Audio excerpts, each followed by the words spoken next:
आजचा नेमकं संवाद मेळावाचं नेमकं घेण्याचं कारण काय? एकनाथ शिंदे साहेबांच्या आदेशाने मला बेलापूर विधानसभा क्षेत्राचा जिल्हा प्रमुख केलेला आहे। तसेच आता जे विधानसभेचे इलेक्शन झालं त्याच्यामध्ये आमचे जी शिवसेनेचे सर्व कार्यकर्ते आणि पदाधिकारी होते ते खूप संभ्रमात होते आणि आज आमच्या पक्षात खूप म्हणजे वेगळं वातावरण होतं। मला त्या सर्वांना एकत्र आणून सर्वांना पुन्हा एकदा जोमाने काम करण्यासाठी प्रेरित करायचं होतं, म्हणून आम्ही आज संवाद मेळावा लावला आणि आज ती आम्ही मीटिंग संपवलेली आहे। नवीन कार्यकारी मिळणार ना, जिल्हा प्रमुख एकदा डिस्चार्ज झाले तर ते सर्व पद बरखास्तच होतात। आता मी म्हणून फॉर्म वाटलेले आहेत, आता सर्व फॉर्म भरून माहिती देतील, ती स्क्रुटनी करून वरून आदेश येईल त्याप्रमाणे आम्ही लवकरच नेमणुका करू।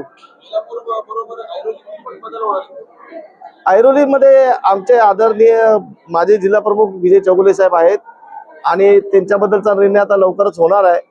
कारण मला असं वाटते आता हे जे ऐरोलीचं सिच्युएशन आणि आमच्या बेलापूरचं सिच्युएशन आहे ते युतीसाठी आता पोषक तर दिसत नाही आहे, तर त्या अनुषंगाने लवकरच वरिष्ठ पातळीवर मीटिंग होईल। मला फॉर्म भरून द्यायचे आहे, त्यांची मीटिंग होऊन ते चर्चा करून निर्णय घेतील। हो हो, सर्व परत नेमणुका होतील। मी विनंती केली आहे साहेबांना, साहेब आता कारवाई मागे घ्या, कारण इलेक्शन संपलेलं आहे आणि कदाचित बीजेपी पण परत घेणार आहे सर्वांना, तर आम्ही तरी कशाला मागे राहायचं। उपनेत्याबाबत वरच्या पातळीवर निर्णय होणार आहेत।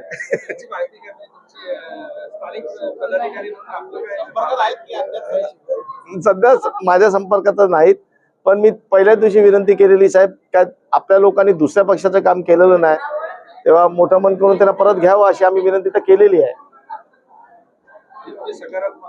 हो हो हो।